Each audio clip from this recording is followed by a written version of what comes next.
Alhamdulillah, wassalatu wassalamu ala rasulillah wa ba'd. Assalamu alaikum wa rahmatullahi wa barakatuh. Ndugu zangu, tunaishi katika hii dunia. Hakuna yeyote aliyekamilika.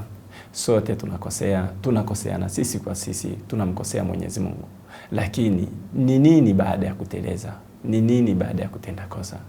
Mtume sallallahu alayhi wasallam siku moja akimuhusia mmoja katika maswahaba zake, mmoja katika wanafunzi wake, akamwambia ittaqillaha haithuma kunt, muogope Mwenyezi Mungu popote pale utapokuwa.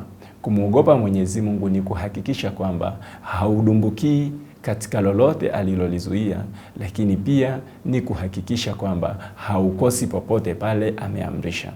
Akimwambia mwanafunzi wake ittaqillaha haithuma kunt, muogope Mwenyezi Mungu popote pale utapokuwa. Lakini kwa kuwa sisi ni wanadamu, tunateleza, tunakosea.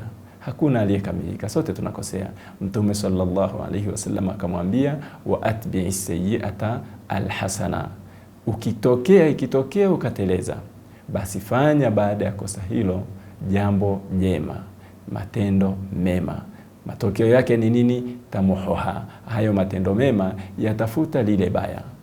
Mfano, umetenda kosa, umefanya dhambi, ni nini ufanye? Tubia kwa Mwenyezi Mungu, omba msamaha kwa Mwenyezi Mungu, toa sadaka.